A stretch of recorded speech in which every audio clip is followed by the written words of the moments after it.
buenas tardes. Gracias por estar aquí con nosotros. Miembro del Comité Central. Muchísimas gracias. Muy complacido de estar en este espacio. Ya tenía esa deuda pendiente de venir a compartir. Un hombre que paga. Exactamente. Y a principios de año, don Ramón, quisiera iniciar la conversación evaluando un poco lo que es la acción del gobierno, pero en esta etapa, desde el punto de vista de la construcción de viviendas. El programa de gobierno del Partido Revolucionario Moderno decía que, o hacían un compromiso de que iban a construir 10.000 viviendas por año. Inclusive se conformó el Ministerio de la Vivienda, pero después ha resultado que en la práctica han entregado apenas, y a través de los programas de Vivienda Feliz, creo que es, unas 3.500 o 4.000 viviendas. ¿Qué usted entiende ha pasado que no se pudo cumplir con esa meta? Sí, muchas gracias. Mira, permítame explicarte cuál es la situación, no solamente con el tema de las viviendas que tiene el presente gobierno. Y básicamente el problema de esta gestión de gobierno es el pobre gasto de capital. ¿Qué es el gasto de capital? El gasto de capital son los recursos que el gobierno destina para la construcción de vivienda, de escuelas, de carretera, de hospitales. Ese gasto de capital en los últimos años se ha reducido a niveles o al nivel de 1990. Es decir, cuando nosotros evaluamos ese gasto del año 2024, en el presupuesto estaba contemplado 198.500 millones para gasto de inversión. Ahora, cuando nosotros revisamos la partida que contiene el presupuesto del año 2025, hay una reducción de 22.500 millones de pesos. Es decir, para el año 2025, el gobierno plantea para gasto de inversión 176.038 millones de pesos. Cuando nosotros revisamos la cuenta al 24 de diciembre del año pasado, el gobierno había ejecutado 176.115 millones de pesos. O sea, es una reducción bastante grave al gasto de inversión. Que si se dolariza, es mucho mayor todavía la reducción. Es correcto. Tenemos que esperar que el gobierno cierre la cuenta con respecto al año 2024. Ahora, ¿cómo influye eso en las obras públicas? Obviamente, cuando el Estado invierte tan poco, eso se traduce en que en una obra que pueda durar relativamente, que se pueda ejecutar en un año, dura 3 o 4 años, que es lo que está ocurriendo, por ejemplo, con la solución vial del kilómetro 9, que en tiempos normales, con un gasto de capital adecuado, es una obra que se ejecuta en un año. Así el gobierno lleva 4 años construyendo lo que es la extensión de la segunda línea del metro. Ingeniero, pero mire, excúsame que le haga este incidental.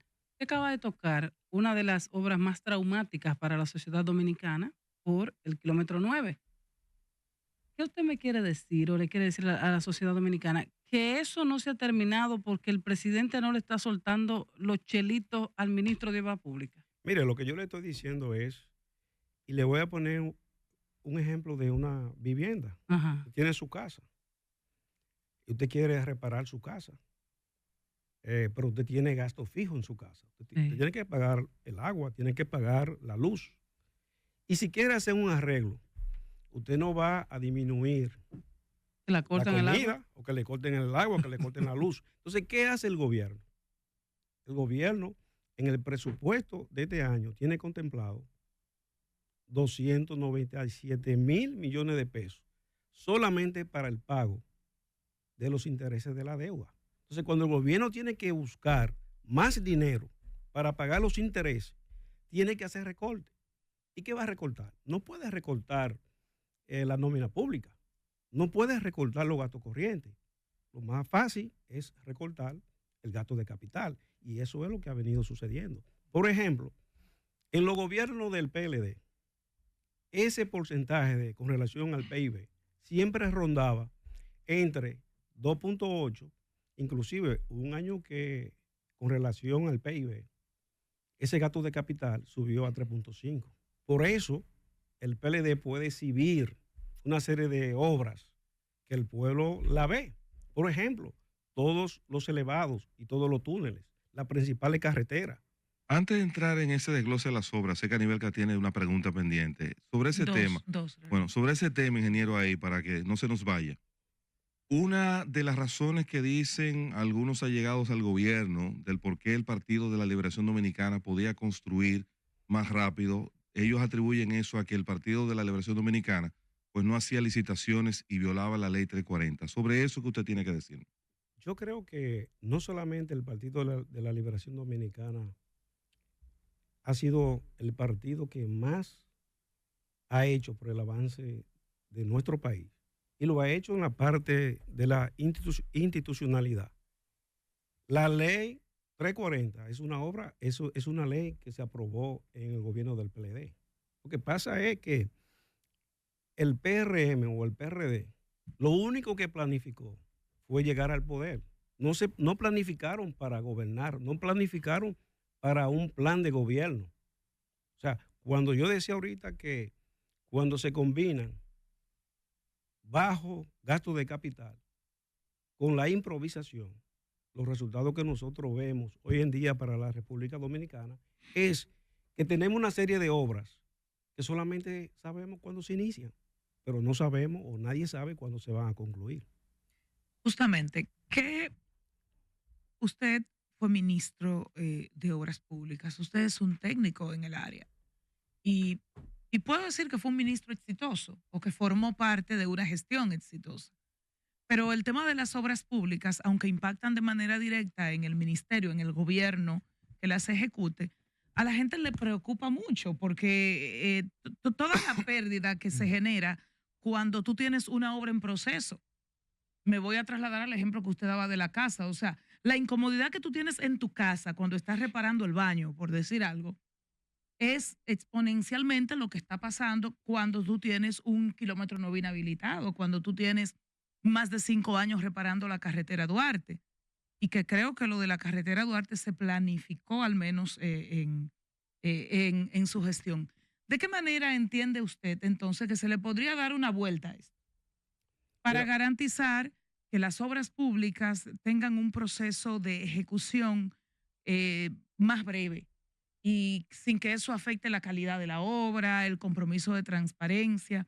Y también, si me podría responder, ¿hasta qué punto llegó la planificación del proyecto vial Duarte o la carretera Duarte, siendo usted ministro? Sí, muchas gracias, Aníbalca. Mira, es como yo te decía al principio, o sea, nosotros le hacemos la sugerencia al gobierno que un ajuste que pueda hacer al presupuesto, un presupuesto complementario, pueda incrementar esa partida del gasto de capital, o sea, que pueda invertir un poquito más, que pueda llevarlo, por ejemplo, a un nivel de 2,6 o 2.8 del PIB, porque decía hace un momentito que el gasto de capital se ha reducido, señores, a 1990.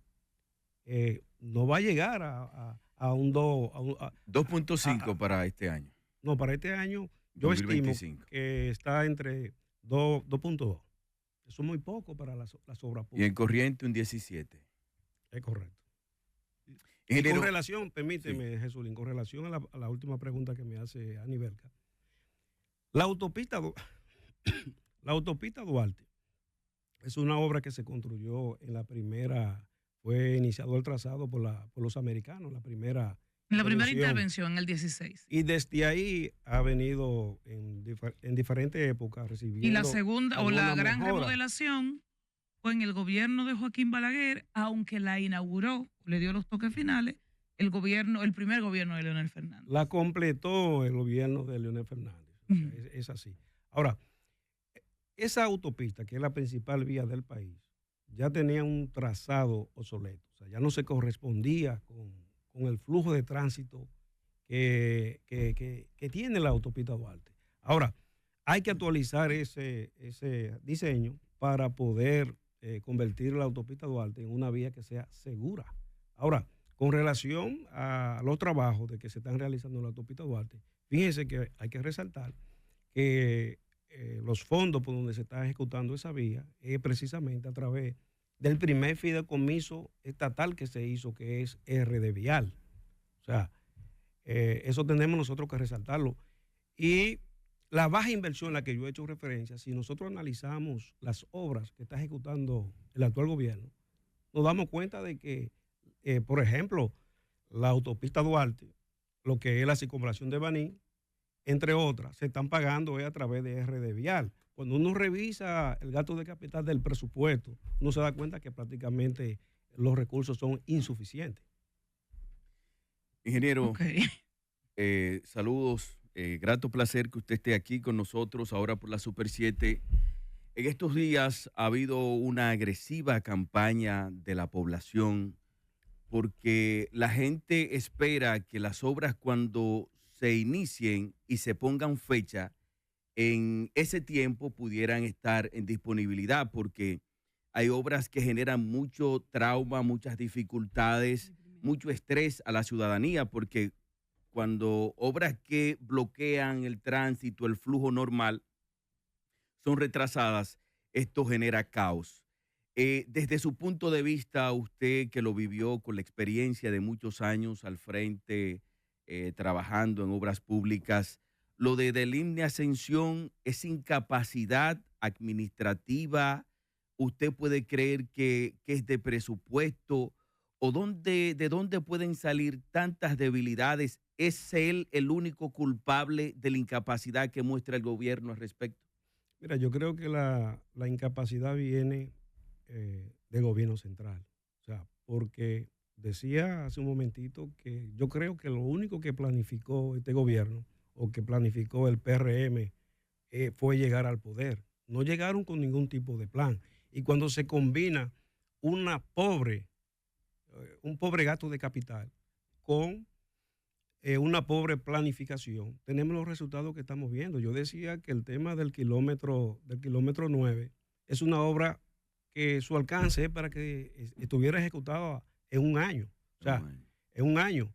Y se llevan casi llevamos ahí en ejecución casi 3 años. Lo propio está pasando también con el tramo del metro, que apenas 5 kilómetros y algo. Ya este gobierno lleva prácticamente 5 años ejecutando esa... ¿Sale más cara las obras cuando dura mucho tiempo así? Obviamente, y la población lo siente. Porque si una obra se va a terminar en un año y dura 3 años, entonces se imagina la cantidad de combustible que se ha consumido en el kilómetro 9 por no lograr completar la obra a tiempo. Y yo he escuchado hablar de la complejidad de esa obra. Y ciertamente es una obra compleja. Pero yo me pregunto también, todos los túneles y elevados también tenían sus complejidades, pero se terminaron en un tiempo relativamente prudente. ¿Tuvo usted en su gestión conflictos con contratistas porque se decía que había una campaña en contra del señor de Línea Ascensión, porque hay un funcionario que le interesa esa cartera y entonces se ha puesto de acuerdo con el contratista para hacer la obra más lenta? Mira, yo entiendo que todo funcionario no quiere hacer mal su gestión. Todo funcionario quiere hacer un buen trabajo. Yo creo que la actual administración del Ministerio de Obras Públicas quiere hacer su trabajo. Ahora, ¿cuáles son las cosas que afectan el desarrollo y el cumplimiento de una obra? La parte financiera es fundamental. Las expropiaciones, o sea, la interferencia también, eso atrasa mucho los proyectos. Y atrasa también las condiciones atmosféricas. Cuando se juntan esas 3 cosas, no hay manera de que una obra pueda completarse a tiempo. Bien, bueno, tocayo. Déjeme decirle, ingeniero, que hay una situación ahora. Pero ¿por qué ¿por qué son tocayos? Pero usted no ve que usted es muy periodista. Déjeme hacer la pregunta. Pero usted fue la que dijo que eran tocayos, entonces tú te llamas Joanna. Joanna Parra. Y él no se llama Joan. Bueno, pero somos tocayos. Pero déjeme decirle que, ingeniero. ¿Cuál es su nombre? Ingeniero Pepín. Ramón Antonio. Ramón Antonio Pepín. ¿Qué quiere decir Joanna? Antonio o Ramona, tengo por ahí uno de los dos. Ahí ella se llama Ramón. Pero déjeme decirle, ingeniero, que eso es a nivel que nos quiere distraer. Pero hay algo que no distrae a la sociedad dominicana, a la población, y es el anuncio del aumento de los peajes. Mire, usted estuvo en obras públicas, ustedes marcaron la República Dominicana con una gestión eficiente, todavía se sigue practicando algo que implementó en la gestión de Gonzalo Castillo, que ya sabemos que el brazo estratégico y planificador estaba sobre sus hombros. Imagino que usted sabe a profundidad sobre esas unidades que daban ese soporte, sobre todo en la Autovía del Este, en las circunvalaciones. ¿Es necesario esto del aumento de los peajes? ¿Nos explica por qué? Y además también, ¿la gente lo va a pagar? ¿Qué deberíamos esperar de este tipo de aumento en los peajes en la República Dominicana? Y ya hay gente a favor y en contra. Sí, yo creo que lo primero que deben de hacer las autoridades es explicar qué van a hacer con los recursos que van a generar. Porque a través del fideicomiso RD Vial se están ejecutando la propia autopista Duarte, se está ejecutando lo que es la circunvalación de Baní, entre otras.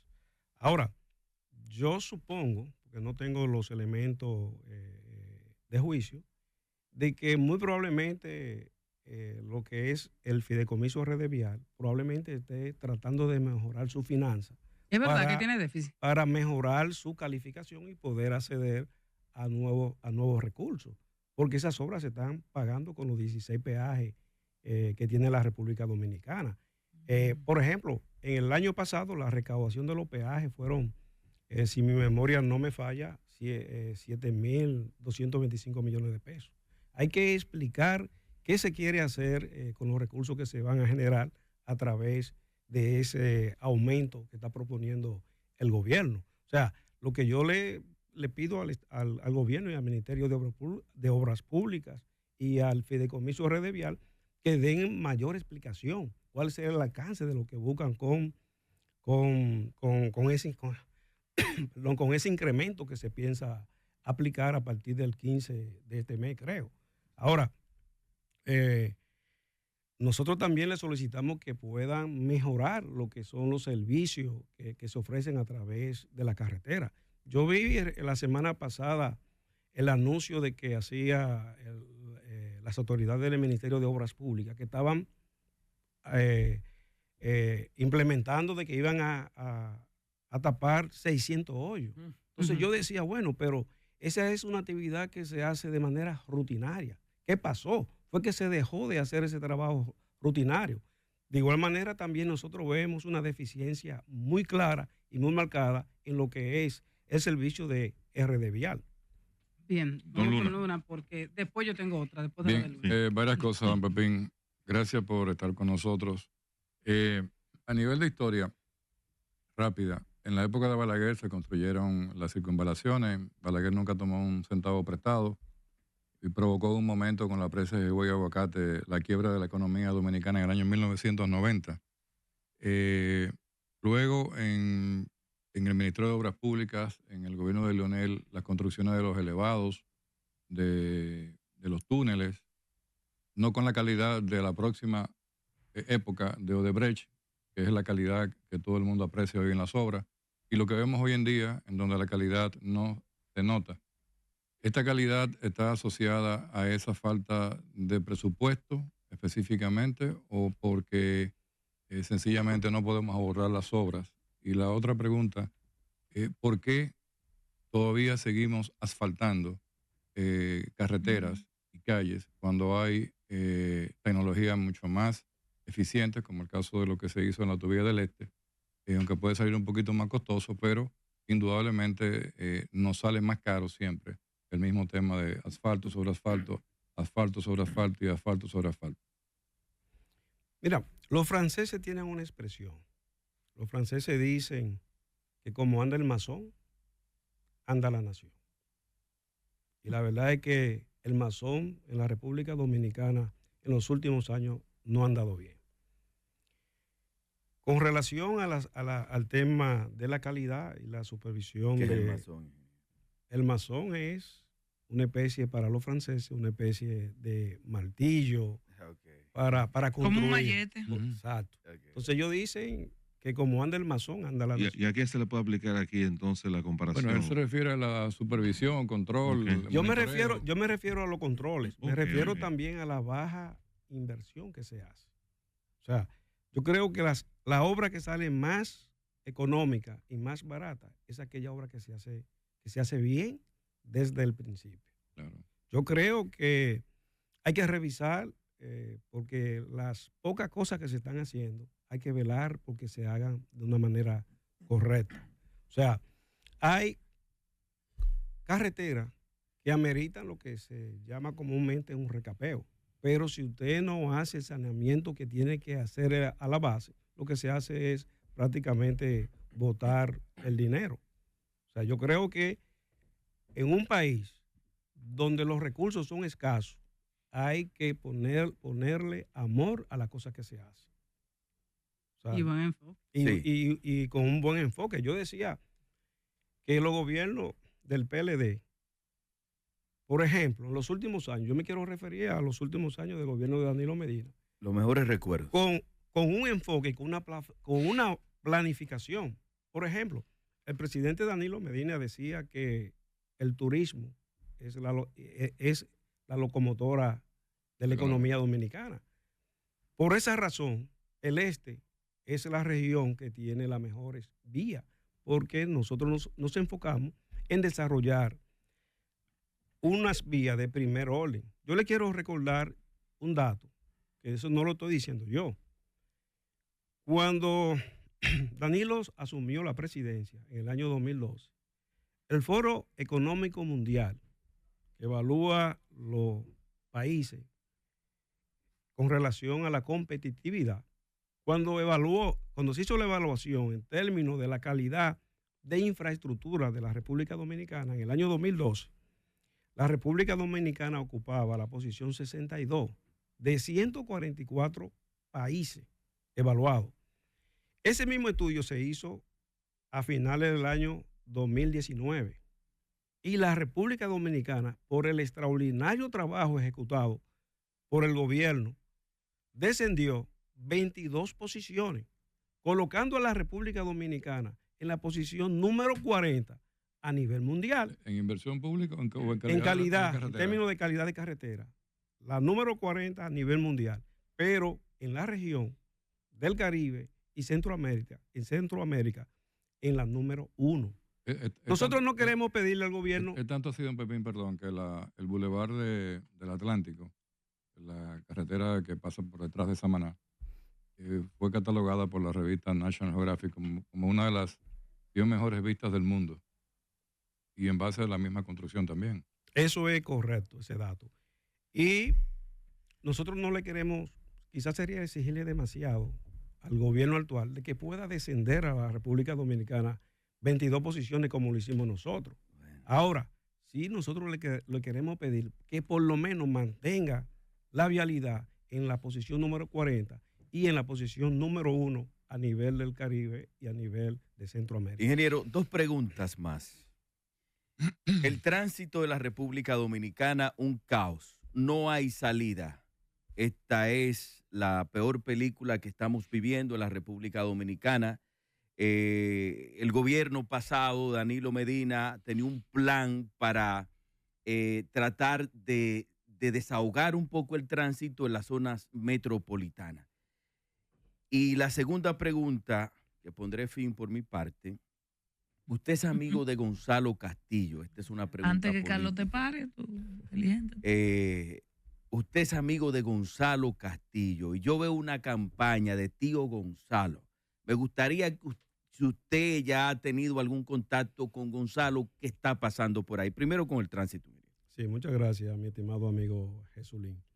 Fíjense, lo que es el tema de la movilidad y el transporte es uno de los temas que más está afectando a los diferentes países. Y la República Dominicana no es una excepción.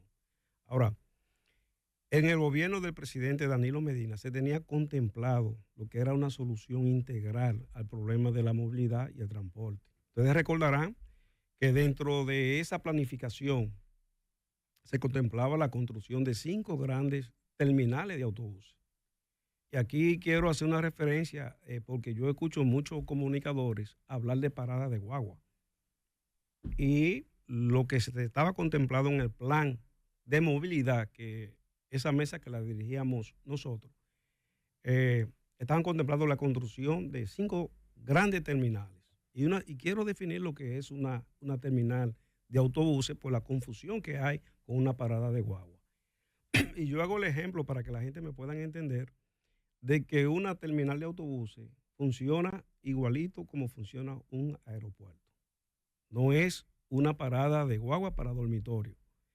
Entonces, dentro de ese plan se contemplaba la construcción de esas 5 grandes terminales en los puntos de entrada de la ciudad, porque había que vincular lo que es el tránsito urbano con el tránsito interurbano. Por ejemplo, diario, el último estudio que yo conozco de tránsito, creo que se elaboró en el 2014 o 2015, no recuerdo, a la ciudad de Santo Domingo entraban todos los días 9,000 autobuses. 9,000 autobuses que tenían que entrar al centro de la ciudad. Con ese plan, que lamentablemente el actual gobierno lo dejó de lado, el gobierno pretendía mejorar lo que es la movilidad de transporte, que hoy en día nos está afectando. Dentro de esos planes se contemplaba la readecuación de 10 corredores y vincular lo que era el tránsito urbano con el tránsito interurbano y la construcción de una serie de circunvalaciones, que ahí se contempló lo que es la construcción de la circunvalación Profesor Juan Bosch. Era profesor Juan Bosch. Le Profesor quitaron el nombre. Bueno, nosotros El vimos PRM. la semana pasada, yo diría que quizá un desliz de los congresistas, entiendo que no con mala intención, de pretender de cambiarle el nombre a la circunvalación Profesor Juan Bosch. Que déjeme decirle que esa es la obra más importante Ya hay una ley que está a punto de ser construida promulgada. en los últimos años en la República Dominicana, porque esa es la única vía que enlaza las principales vías del país, enlaza la carretera Sánchez, enlaza la 6 de noviembre, enlaza la autopista Duarte, enlaza la nordestana. ¿Dónde están? Ujú. Sí. O sea, es la vía más importante. Y las Américas. Y se inauguró el primer tramo, se inauguró el Día del Maestro, el día del natalicio del profesor Juan Bosch, porque fue en honor a Juan Bosch que se construyó esa carretera. El llamado sería a que analicen esto, que la revoquen, que le den para atrás, ¿cuál es el llamado? Sobre todo un exministro de Obras Públicas que acaba de decir incluso el significado de la fecha de la inauguración y por qué eso tiene ese nombre. Mire, yo entiendo que el primero que no acertaría eso es el propio José Francisco Peña Gómez. Que le quiten, desvitan un santo para que evitan a otro. Peña Lo Gómez, dijo su hijo Peña Guava esta mañana. Peña Gómez Ajá. tiene todos los méritos del mundo para que cualquier infraestructura de la República Dominicana lleve su nombre. Pero creo que sería el primero en oponerse a ese cambio de nombre. Esa vía que fue inaugurada, repito, el 30 de junio en honor al natalicio del profesor Juan Bosch y que justamente ese día es el día del maestro. Pero mi amigo Jesulín me dejó una pregunta en el aire. Que Ajá. cree, yo no le voy a salir corriendo Lo esa del tío, pregunta. Tío Gonzalo, Ay, hay una tío. campaña Tío Gonzalo. Y Gonzalo ahora está saliendo en video, diga que como en checha, hola, y saludo a todo el mundo. O sea, Estoy aquí. estoy aquí. Dígame, ¿usted qué pasa a tomarse su café con Gonzalo Castillo? ¿Qué se está cocinando? Mira, con relación a eso, el Partido de la Liberación Dominicana concluyó lo que fue el 10º Congreso y ahora se apresta el 9 de febrero a elegir los Y titulares que usted está aspirando a la Secretaría de las Obras diferentes Públicas. secretarías. Y creo que vamos a un proceso que va muy bien. Sí, usted Con, va muy bien. con relación a mi gran amigo Gonzalo Castillo, hasta la fecha él no me ha comunicado nada Absolutamente nada. Pero No me ingeniero, ha usted dicho estuvo nada. hace unas horas hablando con Gonzalo. Nada, usted no vio señales de algo, de que tío Gonzalo y tío Gonzalo. Digo. Hablamos, pero Es hablamos un tema de sobrino. de política pública para desarrollar este país. El Por eso tema la le vía que interesa se- ¿Cómo él se lo mucho. requiere. piensa desarrollar? ¿Como Jesulín. presidente o como ministro de Obras Públicas de un gobierno O del como PLD? tío. Bueno, No, el tío. el licenciado Gonzalo Castillo es una persona que genera, Parece que el pueblo está a falta de cariño. que genera muchas ideas. Por ejemplo, hay que reconocerle que ese gran servicio de seguridad vial fue implementado por Gonzalo. Fíjense, y yo tengo que hacer públicamente un reconocimiento, que cuando él me planteó ese programa, yo no estaba de acuerdo, Escéptico. porque yo pensaba que esa no era la naturaleza De la institución. de la institución, pero los resultados están ahí y es uno de los grandes servicios que recibe la población. Yo recuerdo que a mí me visitó un amigo uno de los funcionarios de la ONU, y yo comencé a mostrarle el país. Hicimos varios recorridos vía aérea, pero también hicimos unos recorridos terrestres. Y él me dice ahí en el tramo de Bonao, que no paramos, vio una de las unidades y me preguntó de esa unidad. Y yo le comenté y él me decía, se llama César Mejía, ese funcionario de la ONU, me decía, cuando yo le dije que ese servicio aquí era gratis, él me decía que este era el único país del mundo donde ese servicio se daba gratis. Pero usted le dijo que pagábamos otras cosas. Porque aquí todo sale caro. Y ¿eh? RD Vial no Perdóname, suelta perdóname, nada porque perdóname, esos peajes son de que pagan ese Perdóname, servicio. Joana, y al ingeniero. Y a Tenemos que hacer- nivel que yo tengo una pregunta. Nos quedan dos preguntas para cerrar la conversación muy interesante. Ahora por la